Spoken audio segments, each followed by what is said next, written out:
Karaikudi sisters viewers எல்லாருக்கும் வணக்கம்.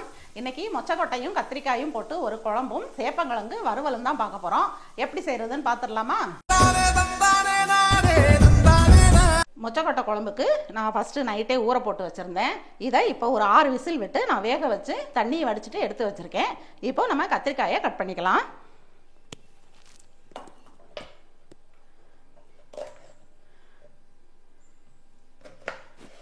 முழுசாகவும் போடலாம், சின்ன சின்ன கத்திரிக்காய் தான். நான் இப்படி 2ஆக கீறி போட்டேன். நான் இந்த மாதிரி கடாயை அடுப்பில் வச்சுட்டேன். இப்போது இது காஞ்சிருச்சு. இதில் நம்ம ஒரு குழிக்கரண்டிக்கு எண்ணெயை ஊற்றுறேன்.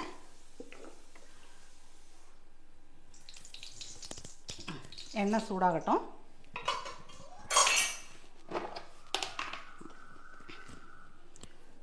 நம்ம இதுக்கு ஃபஸ்ட்டே தாளிச்சிடலாம். எண்ணெய் காஞ்சிருச்சு. இதில் 1/2 ஸ்பூன் கடுகு, 1/2 ஸ்பூன் உளுந்தம்பருப்பு போட்டு ஒரு கொத்து கருவேப்பிலை இதையும் போட்டுறேன். இதில் ஒரு கைப்பிடிக்கு சின்ன வெங்காயம் கட் பண்ணி வச்சுருக்கேன். இதையும் போட்டுக்கலாம்.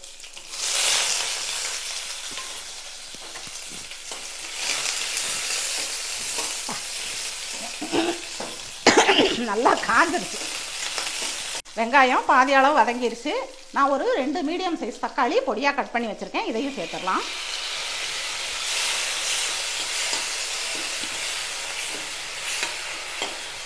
வெங்காயம் தக்காளி வதங்குறதுக்கு நான் கொஞ்சம் உப்பு போடுறேன். இப்போது தக்காளி நல்லா கரையட்டும். இப்போது தக்காளி வதங்கிருச்சான்னு பார்ப்போம். நல்லா வதங்கிருச்சு. இப்போது கத்திரிக்காயை இதில் சேர்த்துக்கலாம். நான் ஒரு 150 கிராம் கத்திரிக்காய் எடுத்திருக்கேன். அதே மாதிரி 180 கிராம் மொச்சக்கொட்டை எடுத்து வேக வச்சுருக்கேன். இது வந்து தோட்டத்து கத்திரிக்காய், குட்டி குட்டி கத்திரிக்காய், நல்லாயிருக்கும். இதை இதில் சேர்த்துட்றேன். நான்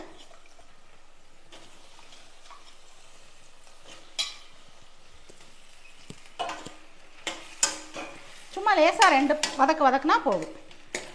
ஒரு 2 நிமிஷம் மட்டும் வதக்கியிருக்கேன். இந்த அளவு வதக்குனா போதும். நம்ம எண்ணெய் கத்திரிக்காய் குழம்புனா கொஞ்சம் நேரம் வதக்கணும். இதில் வந்து நான் வேக வச்ச மொச்சப்பயிறு இதை போட்டுறேன்.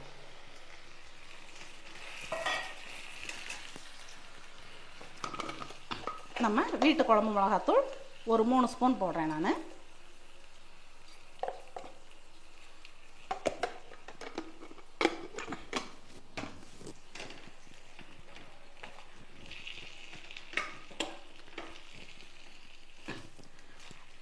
இதில் ஒரு லெமன் சைஸு புளி இது கரைச்சி வச்சுருக்கேன். இதையும் சேர்த்துடலாம்.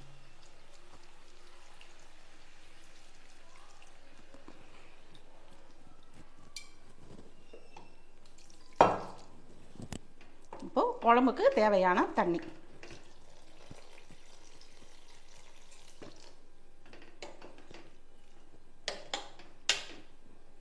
கொஞ்சம் பச்சை வாடை போகணும். அதுக்காக கொஞ்சம் தண்ணி கூட வச்சுருக்கேன். காயும் வேகணும். இந்த அளவு தண்ணி ஊற்றிருக்கேன் நான். இப்போது காயெல்லாம் வேகிறதுக்கு எல்லாம் சரியாக போகும். வெந்ததுக்கப்புறம் நம்ம எப்படி இருக்குன்னு பார்க்கலாம். இந்த ஸ்டேஜில் உப்பு பார்த்துக்கோங்க. இப்போது நான் போட்ட உப்பு, புளி, காரம் எல்லாமே கரெக்டாக இருக்குது. இப்படியே மூடி வச்சுட்டு நம்ம ஒரு 5 நிமிஷம் கழித்து பார்க்கலாம்.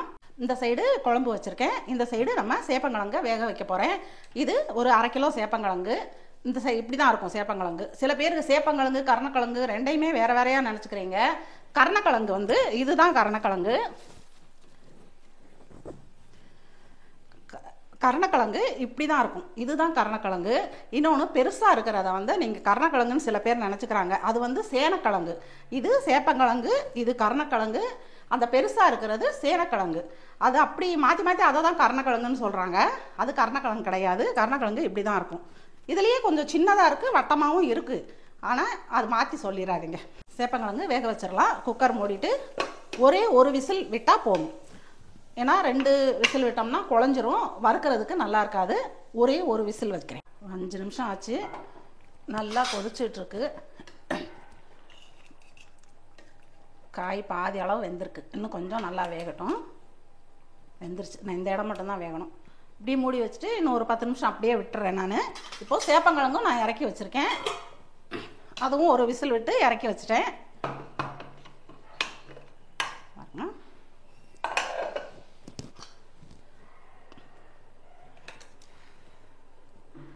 வெந்துருச்சு. இந்த அளவு வெந்தால் போதும். இதான் தோல் உரித்து நம்ம கட் பண்ணி இது வறுக்கிறதுக்கு நல்லாயிருக்கும். அதனால் இதை நான் இப்போது ஆற வச்சு தோல் உரிச்சிடுறேன். குழம்பு ரெடி ஆயிடுச்சான்னு பார்ப்போம். நல்லா காயெல்லாம் வெந்து சூப்பராக ரெடி ஆயிடுச்சு. இந்த அளவு வந்தால் போதும். இதை விடனா இன்னும் ரொம்ப திக்காயிரும். இந்த அளவு போதும். இப்போது நம்ம இதை இறக்கி வச்சிடலாம். சேப்பங்களுக்கு கட் பண்ணி வச்சுட்டேன். நான் இப்படி குச்சி குச்சியாக தான் போடுவேன் நான். உங்களுக்கு தேவைப்பட்டால் ரவுண்ட் பீஸாகவும் நீங்கள் போட்டுக்கலாம். இப்போது இதுக்கு வந்து நம்ம பொடியெல்லாம் போட்டு பெசரி வச்சிடலாம். ஃபஸ்ட்டு ஒரு ஸ்பூன் மஞ்சள் தூள்,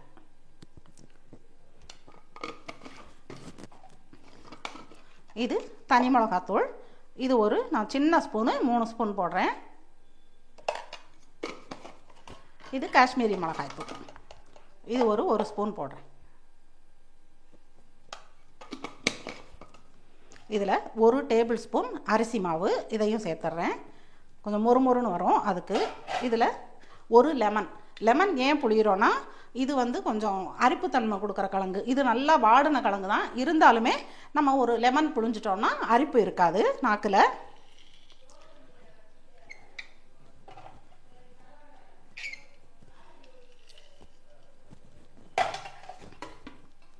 இப்போது இதுக்கு தேவையான அளவு உப்பு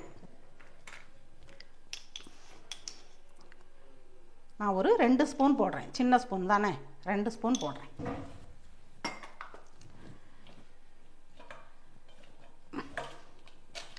பெசரிட்டு லேசாக தண்ணி தெளித்து நம்ம பெசரி வச்சுக்கலாம்.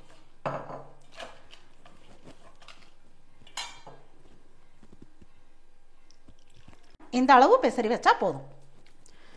இது ஒரு 2 நிமிஷம் ஊறட்டும், நம்ம பொரிச்சு எடுத்துடலாம். எண்ணெய் காஞ்சிருச்சு. இப்போ இதில் நம்ம சேப்பங்கிழங்க சேர்த்துடலாம்.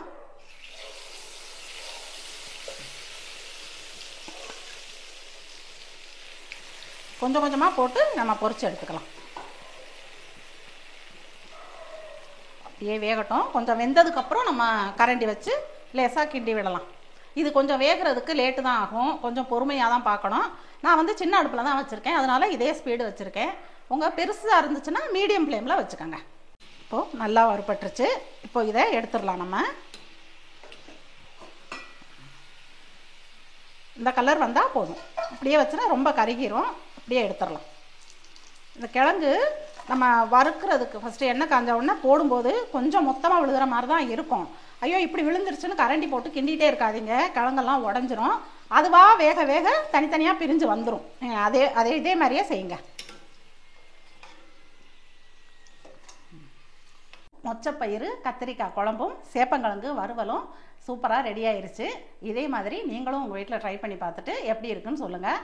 இந்த வீடியோ உங்களுக்கு பிடிச்சிருந்துச்சுன்னா லைக் பண்ணுங்கள், ஷேர் பண்ணுங்கள், சப்ஸ்கிரைப் பண்ணிவிட்டு பக்கத்தில் இருக்கிற பெல்லை கிளிக் பண்ணிடுங்க. பாய்.